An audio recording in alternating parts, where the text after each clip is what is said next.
Hello everyone, welcome back to my channel. इस video में हम क्लास 11 की पॉलिटिकल साइंस का चैप्टर नंबर 6 करेंगे, जुडिशरी। हमने अभी तक क्या पढ़ा है? हमने अपने कुछ टॉपिक्स अभी कंप्लीट कर लिए हैं, जैसे कि why do we need an independent judiciary, ठीक है, इंडिपेंडेंस ऑफ जुडिशरी, जजेस को अपॉइंट भी कर दिया, रिमूव भी कर दिया, यानी कि रिमूवल का प्रोसेस भी देख लिया और अपॉइंटमेंट का प्रोसेस भी देख लिया।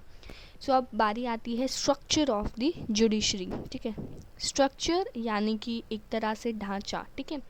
तो जुडिशरी का ढांचा किस प्रकार का होगा, ठीक है। अब देखो, the constitution of India provides for a single integrated judicial system.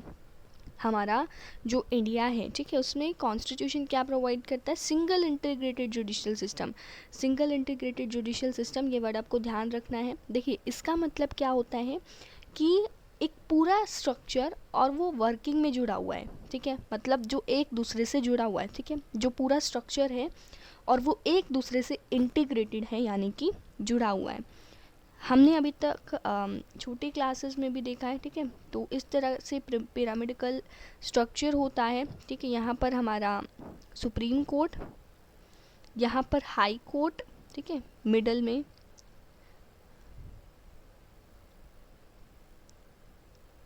And at last क्या होता है, यहाँ पर हमारा क्या होता है? लोअर कोर्ट, ठीक है, डिस्ट्रिक्ट कोर्ट जिसको हम कहते हैं।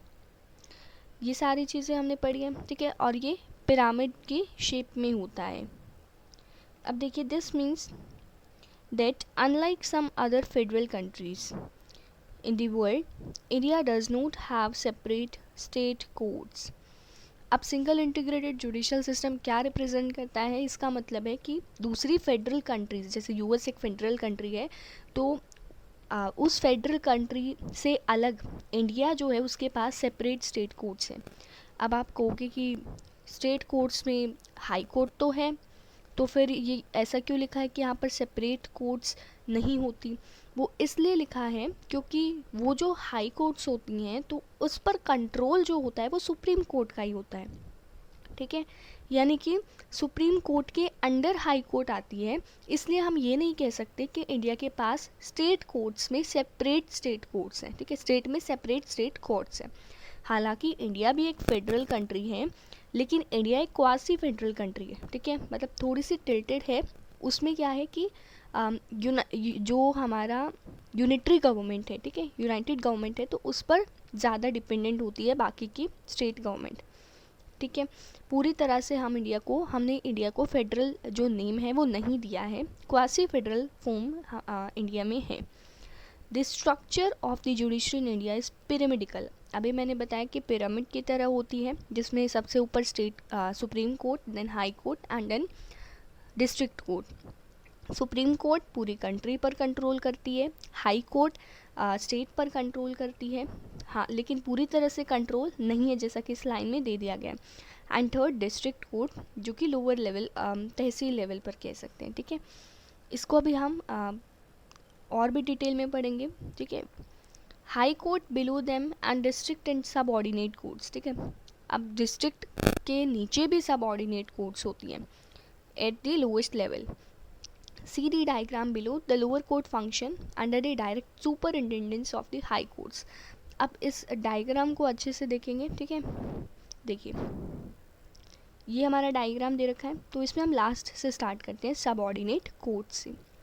देखिए, सबऑर्डिनेट कोर्ट्स जो होती है ना, वो तहसील लेवल पर काम करती है, ठीक है, तहसील लेवल पर काम करती है सबऑर्डिनेट कोर्ट्स।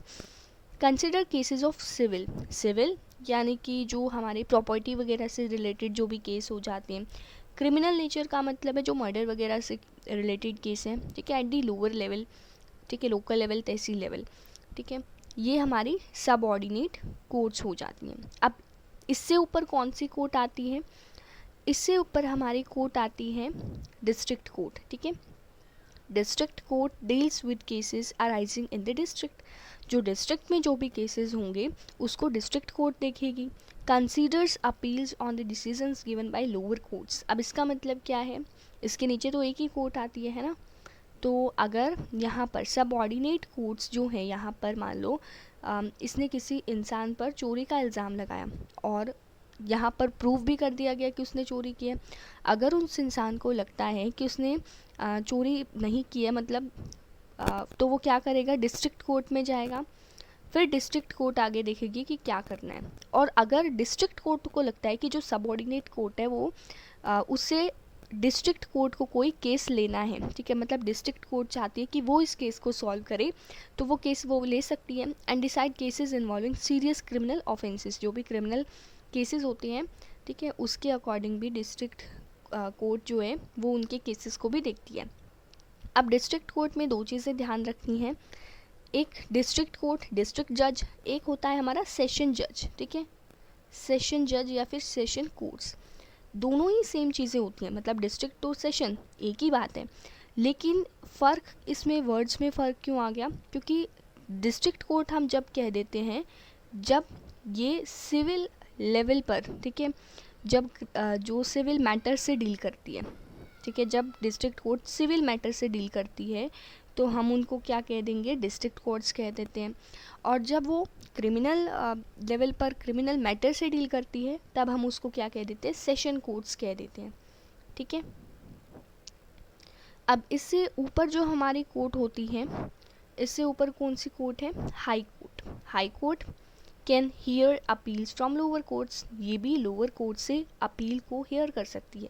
यानी कि यहाँ से अगर कोई इंसान हाई कोर्ट में जाकर अपनी अपील रखता है तो ये उस कोर्ट को भी उस अपील को भी सुनती है। And can issue Ritz for restoring fundamental rights, तो ये आपको ध्यान रखना है, can issue Ritz for restoring fundamental rights, कि आर्टिकल 32 के अकॉर्डिंग, ठीक है, आर्टिकल 32 के अकॉर्डिंग जो सुप्रीम कोर्ट और हाई कोर्ट होती है ना, तो वो रिट्स को इशू कर सकती हैं, जो भी रिट्स होते हैं। तो इन रिट्स को हम आगे भी डिटेल में पढ़ेंगे। तो जो रिट्स होते हैं, ठीक है, उनको ये इशू कर सकते हैं, जबकि जो लोअर लेवल की कोर्ट्स है, डिस्ट्रिक्ट लेवल और लास्ट में जो हमारी है सब ऑर्डिनेट कोर्ट्स, तो वो ये रिट्स को इशू नहीं कर सकती है। Can deal with cases within the jurisdiction of the state, state से रिलेटेड जो भी इशू है हाई कोर्ट देखेगी।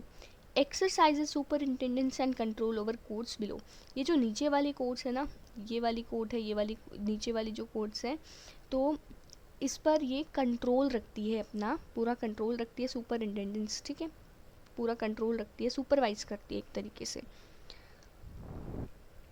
अब सुप्रीम कोर्ट ऑफ इंडिया, ठीक है, सुप्रीम कोर्ट ऑफ इंडिया की बात आती है, ये हम कह सकते हैं कि ये जो है सबसे हाई लेवल की कोर्ट होती है। Its decisions are binding on all the courts, final decision भाई सुप्रीम कोर्ट ने जो डिसीजन ले लिया वो ले लिया, तो हाई कोर्ट या फिर डिस्ट्रिक्ट कोर्ट या फिर सब ऑर्डिनेट कोर्ट्स कुछ नहीं कर सकते क्योंकि वो सुप्रीम कोर्ट का ऑर्डर है। कैन ट्रांसफ़र जजेस ऑफ हाई कोर्ट्स के जजेस को ट्रांसफ़र कर सकती है। Can move cases from any court itself, किसी भी केस को मूव कर सकती है, ठीक है। Can transfer cases from one high court to another, for example मान लो महाराष्ट्र का कोई केस है, ठीक है, तो उस केस को ये सुप्रीम कोर्ट चाहे तो उस केस को मध्य प्रदेश में या फिर राजस्थान में कहीं भी उसको मूव कर सकती है, ठीक है। तो एक तरह से हम क्या कह सकते हैं भाई, सुप्रीम कोर्ट तो क्या है, सुप्रीम कोर्ट एक तरह से दादा है, ठीक है, ये उससे नीचे आ जाएगा, ठीक है, ये फादर है एंड ये आप हो। तो इस तरीके से हम इसको समझ सकते हैं कि सुप्रीम कोर्ट ऑफ इंडिया जो है सबसे हाईएस्ट लेवल की कोर्ट होती है। ओके, तो ये था हमारा topic structure of the judiciary. I hope आपको पूरी तरह से क्लियर हो गया हो, और अगर आपको कोई भी प्रॉब्लम होती है so feel free to ask in comment section. Okay, thank you.